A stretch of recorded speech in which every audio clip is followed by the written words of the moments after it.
Deserted wife strikes back after escaping death. Before we continue, please remember to like, share and subscribe. The room was quiet except for the rhythmic beeping of machines and the faint murmur of nurses outside the door. Clara lay on the hospital bed, her body battered and bruised from the accident that had nearly claimed her life. The sterile white walls seemed to close in around her, amplifying her sense of isolation. The pain wasn't just physical. It ran deeper, cutting through her like a knife.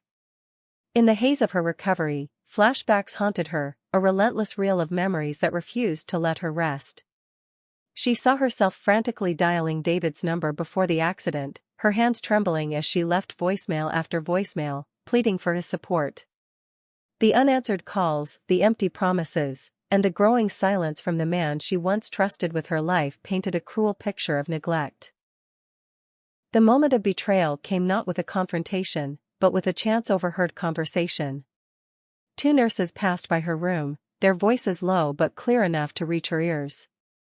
"Did you hear about the man in room 302's wife? He just got remarried." "Can you believe that?" one whispered. Clara's heart stopped. Her breathing grew shallow as her mind raced to process the words. Married? To someone else? Her fingers clutched the blanket, her knuckles white from the pressure. The world around her blurred as tears welled up in her eyes, blinding her to everything but the overwhelming truth. She had always suspected David's absence was more than just emotional detachment, but hearing it confirmed shattered something within her. The weight of betrayal pressed down on her chest, making it hard to breathe. He hadn't just abandoned her, he had replaced her, leaving her to fight for her life alone while he celebrated a new beginning with someone else. The tears came silently, slipping down her pale cheeks as she stared blankly at the ceiling. Each drop carried with it a piece of her broken heart, her shattered dreams. But amidst the grief, a spark began to flicker. Clara's fingers loosened their grip on the blanket, her trembling giving way to a steady determination. The despair that had threatened to consume her was met with a growing resolve. She would not let his betrayal define her. As the sun rose the next morning, its golden rays spilled through the window, painting the sterile walls with warmth. Clara turned her head to face the light, a quiet yet powerful decision taking shape within her.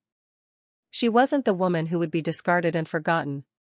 She was Clara, a survivor, a fighter. The betrayal that had once threatened to destroy her would become the fuel for her transformation. The scene ended with her silent vow. As the machines continued their steady rhythm, Clara closed her eyes, not in defeat, but in preparation. A new chapter was beginning, and this time, it would be written on her terms. The bright, sterile halls of the rehabilitation center were filled with the sounds of determination, shuffling feet, encouraging words from therapists, and the occasional cry of frustration from patients struggling to regain what had been lost. Clara was among them, her face set with a mixture of pain and resolve as she gripped the parallel bars, taking one agonizing step after another. Her legs trembled under the effort, muscles protesting against the strain of supporting her weight. Sweat trickled down her temple, and her breathing came in shallow, labored gasps. Yet, each step forward felt like a victory, a small but significant reclaiming of the independence her accident had stolen. Almost there, her therapist encouraged, standing close but allowing her the space to push herself. Clara nodded, her focus unbroken. She gritted her teeth and forced her body to obey, dragging one foot forward, then the other. By the time she reached the end of the bars, her limbs felt like lead, but the triumph in her eyes spoke volumes. Still, the road to recovery wasn't just physical. Each night, as she lay in the quiet of her room, the emotional wounds reopened. Memories of David's betrayal haunted her, his cold indifference, the whispered words of the nurses confirming his new life, the void where his support should have been. Tears came unbidden, and in those moments, Clara felt as fragile as the porcelain vase her marriage had once been, shattered and irreparable. It was during one such low moment that she found herself speaking with her therapist, a kind woman with gentle eyes and a knack for unraveling the tightly wound threads of Clara's emotions. The room was warm and inviting, a stark contrast to the sterile halls outside. Clara sat across from her, wringing her hands as she spoke. I can't stay here, Clara admitted, her voice heavy with exhaustion. Every corner of this place reminds me of him, of what he did. I can't move on like this. Her therapist leaned forward, her expression both understanding and firm. Then maybe it's time to let go of this chapter. Have you thought about what starting over could look like? The idea took root in Clara's mind, a possibility she hadn't considered amid the haze of grief and pain. Moving back to her hometown, where the memories were simpler and untouched by betrayal, felt like an anchor, a lifeline pulling her toward a future she could shape herself. I think I want to go home, she said finally, her voice steady for the first time in weeks. The decision marked a turning point. It wasn't an escape, it was a choice to rebuild. To leave behind the wreckage and find a new foundation. As the scene ended, Clara stood at the parallel bars once more, her determination renewed. Each step forward was no longer just an exercise, it was a declaration. The road to recovery was long, but for the first time, she believed she would reach the end.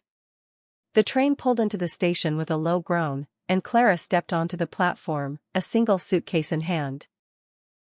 The cool breeze of her childhood town greeted her like an old friend, carrying with it the scent of wildflowers and freshly baked bread from a nearby cafe. It was a stark contrast to the suffocating memories she had left behind, and for the first time in months, she allowed herself a deep, unburdened breath. Familiar faces appeared as she exited the station, and her heart warmed at the sight of old friends waving enthusiastically. They enveloped her in hugs and words of encouragement, their presence a comforting reminder that she wasn't alone. They reminisced about the past, sharing laughter that came easily, lightening the emotional weight she carried.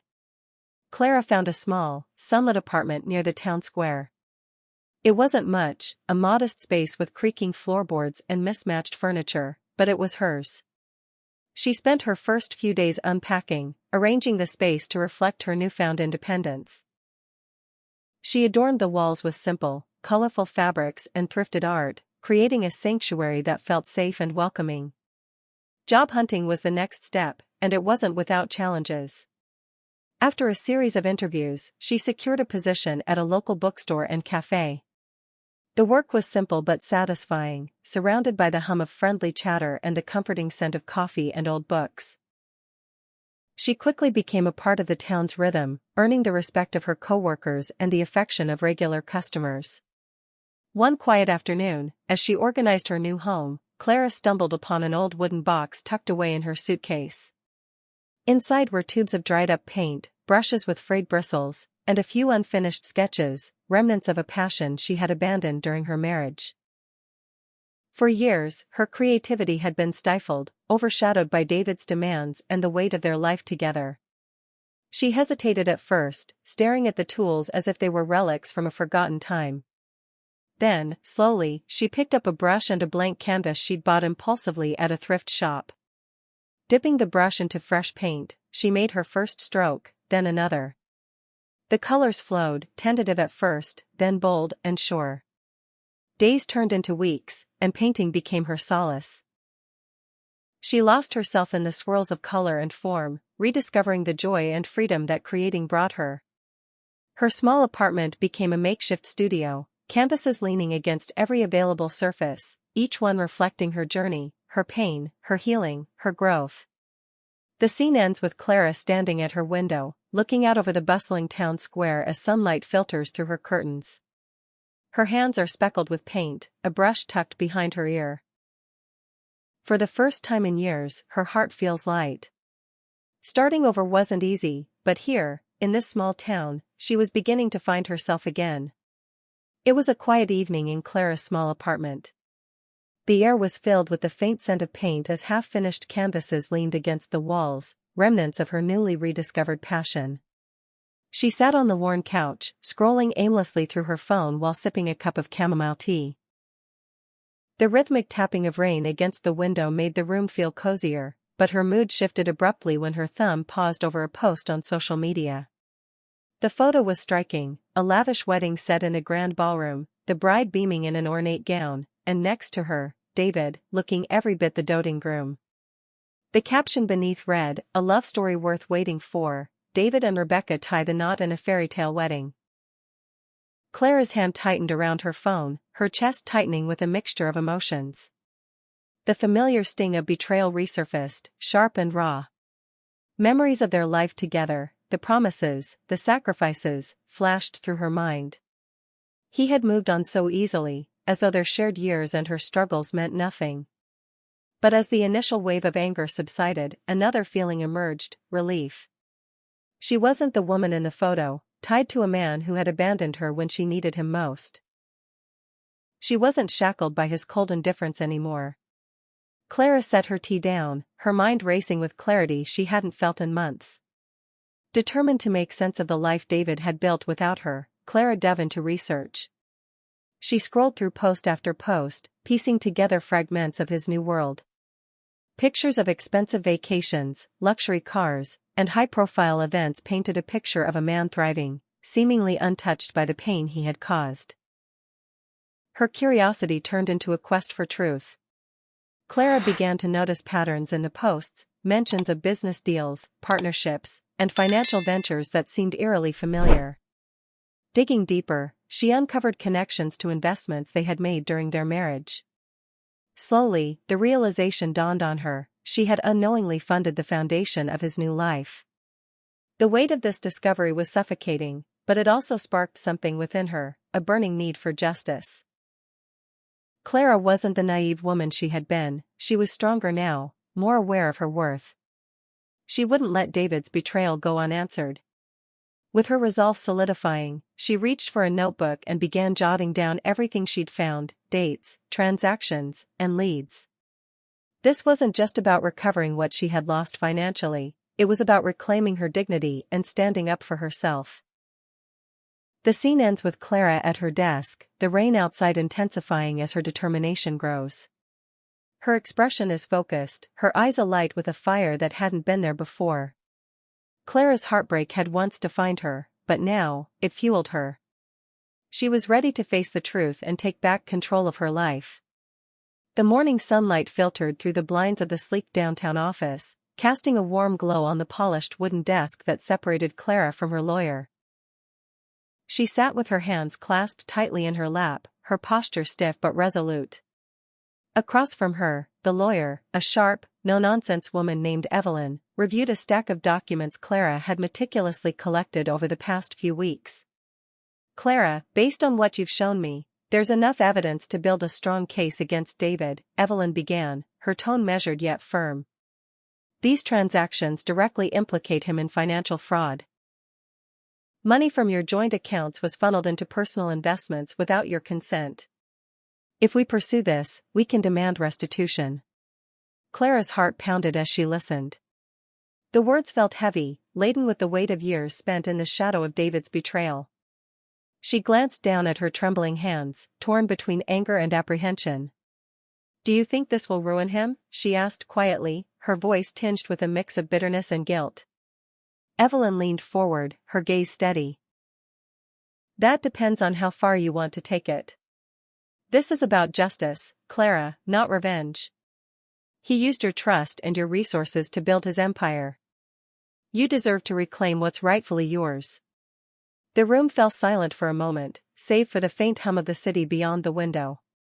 Clara's mind raced, wrestling with the implications of pursuing a legal battle. It wasn't just about the money. It was about confronting the man who had abandoned and betrayed her, forcing him to acknowledge the harm he had caused. But it also meant dredging up painful memories and opening herself to scrutiny, reliving the heartbreak she had worked so hard to move past. She stared out the window, her reflection superimposed against the bustling world outside. "Is it worth it?" Clara finally asked, more to herself than to Evelyn. Evelyn's response was calm but unwavering. "Only you can decide that. But I can tell you this, choosing to stand up for yourself can be as much about moving forward as letting go. You have the chance to reclaim not just your finances, but your power." Clara's gaze shifted back to the lawyer, her shoulders relaxing slightly. She thought of everything she had endured, the isolation, the betrayal, the struggle to rebuild her life. Her hesitation began to fade, replaced by a growing sense of resolve. By the end of the meeting, Clara's decision was clear. She signed the necessary documents, her signature bold and deliberate. As she stood to leave, Evelyn extended a reassuring hand. "You're doing the right thing," she said, her voice filled with conviction. Clara nodded, her expression calm but determined. The weight on her chest felt lighter, as though a burden had been lifted. She walked out of the office into the sunlight, ready to fight not just for justice, but for herself. This was her chance to reclaim her voice, her dignity, and her future. The room buzzed with muted conversations and the clinking of crystal glasses as Clara stepped into the grand ballroom. The air was thick with opulence, golden chandeliers casting a warm glow over elegantly dressed attendees, the soft strains of a string quartet filling the space. Clara stood at the entrance for a moment, her head held high, her black gown shimmering under the light. All eyes seemed to turn toward her as she descended the marble staircase, her confidence radiating like a beacon. David spotted her almost immediately. His smile faltered, the champagne flute in his hand momentarily suspended in midair. He hadn't expected to see her here, let alone in such a commanding presence. As Clara moved through the crowd, people stepped aside, sensing the unspoken tension that followed her. "Clara," David greeted her, his voice strained, his eyes darting around as if looking for an escape. She didn't bother with pleasantries. "David," she replied coolly, her tone sharp enough to slice through the air. "I thought it was time we talked." David shifted uncomfortably, glancing at the curious onlookers who pretended not to eavesdrop. "This isn't the place," he muttered, his voice low but edged with irritation. Clara tilted her head, a faint smile playing on her lips. "Why not? You didn't seem to care about timing when you stole from me and used it to fund your life with her." Her gaze flicked briefly toward his new wife, who stood at a distance, oblivious to the unfolding drama. David's face flushed with anger.